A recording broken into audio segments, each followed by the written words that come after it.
திருவள்ளூர் மாவட்டம் காவேரி ராஜபுரம் கிராமத்தில் 1.47 ஏக்கர் நிலத்தில் கிராவல் குவாரிக்கு அனுமதி பெற்ற திமுக பிரமுகர் 14 ஏக்கர் விவசாய நிலத்தையும் வளைத்து 40 அடி ஆழம் வரை தோண்டி மணல் கொள்ளை நடத்தி வந்தது அம்பலமாகியுள்ளது.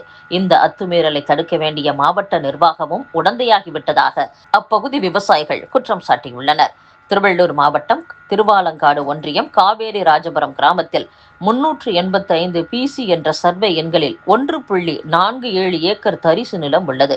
இந்த நிலத்தில் கிராவல் மண் குவாரிக்கு அப்பகுதி திமுக பிரமுகர் ஒருவர் கடந்த ஆண்டு செப்டம்பரில் மாவட்ட கனிமவளத்துறையிடம் அனுமதி பெற்றுள்ளார். தொடர்ந்து கிராவல் மண் எடுத்து விற்க துவங்கினார். அனுமதி பெற்ற இடம் மட்டுமின்றி அதை சுற்றியுள்ள அரசு மற்றும் கிராம விவசாயிகளின் 14 ஏக்கர் நிலத்தை அந்த கும்பல் சுற்றி வளைத்துள்ளது. விதிமுறைப்படி 3 மீட்டர் ஆழம், அதாவது 10 அடி ஆழத்திற்குத்தான் கிராவல் மண் எடுக்க வேண்டும். ஆனால் பொக்லின் இயந்திரம்தான் இருக்கிறதே என்ற எண்ணத்தில் 40 அடி ஆழம் வரை மண் கொள்ளை நடந்துள்ளது. இதன் மூலம் அக்கும்பல் பல கோடி ரூபாய் வருமானம் ஈட்டியுள்ளதாக கூறப்படுகிறது.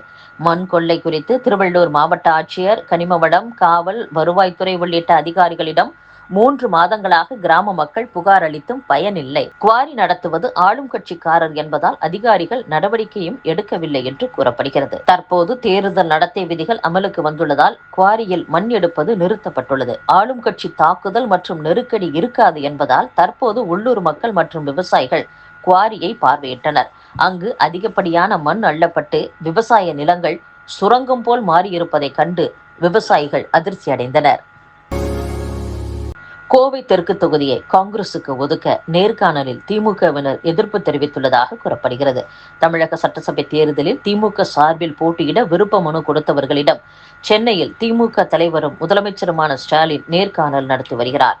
கோவை மாவட்டத்தில் உள்ள 10 தொகுதிகளுக்கான நேர்காணல் நடைபெற்றது. அதில் பங்கேற்ற திமுகவினர் கூறுகையில், ஒருவர் 2-3 தொகுதிகளுக்கு விருப்ப மனு கொடுத்திருந்தாலும் ஒரு தொகுதிக்கான நேர்காணலில் மட்டுமே பங்கேற்க வேண்டுமென நிபந்தனை விதிக்கப்பட்டது. தெற்கு தொகுதிக்கு 35 பேர் பங்கேற்றனர். இத்தனை பேர் வந்திருக்கிறீர்களே, ஒருவருக்குத்தானே சீட்டு தர முடியும் என்று கேட்டார். கடந்த தேர்தலில் 3ஆம் இடத்திற்கு சென்றது ஏன் என்றும் கேட்டார். காங்கிரஸ் போட்டியிட்டது, அவர்கள் வேலை செய்யவில்லை. 2 முறை வாய்ப்பு கொடுத்தும் தோற்றுவிட்டனர். அதற்கு முன் 2 முறை திமுக வென்றது. அதனால் திமுகவே போட்டியிட வேண்டும் என்று நாங்கள் முதலமைச்சரிடம் கூறினோம். காங்கிரசுக்கு 28 தொகுதிகள் கொடுத்திருக்கிறோம், அவர்களும் கேட்பார்களே என்று அவர் கூறியதற்கு, கடந்த தேர்தல்களில் தொடர்ச்சியாக தோற்றுவிட்டனர். நம் கட்சியில் யாருக்கு வேண்டுமானாலும் சீட் கொடுங்கள், திமுக போட்டியிட வேண்டும் என்பதே எங்கள் விருப்பம் என்று கூறினோம். தெற்கு தொகுதியை சேர்ந்தவர்களுக்கு வாய்ப்பு கொடுங்கள் என்றும் வலியுறுத்தினோம். அதற்கு உங்களை தவிர வேறு யாரை நிறுத்தினாலும் இணைந்து நீங்கள் பணியாற்ற வேண்டும் என்று முதலமைச்சர் கூறியதாக கூறியுள்ளனர். தமிழகத்தில் கள் இறக்க விற்க அனுமதி கோரி தாக்கலான வழக்கில் தமிழக அரசு பதிலளிக்க இறுதி அவகாசம் வழங்கி உயர்நீதிமன்ற மதுரை கிளை எச்சரிக்கை விடுத்துள்ளது. தூத்துக்குடியைச் சேர்ந்த ஆறுமுகம் என்பவர் தாக்கல் செய்த மனுவில் கள்ளுக்கான தடையை விலக்க கோரி ஏற்கனவே ஒரு வழக்கு தாக்கலானது.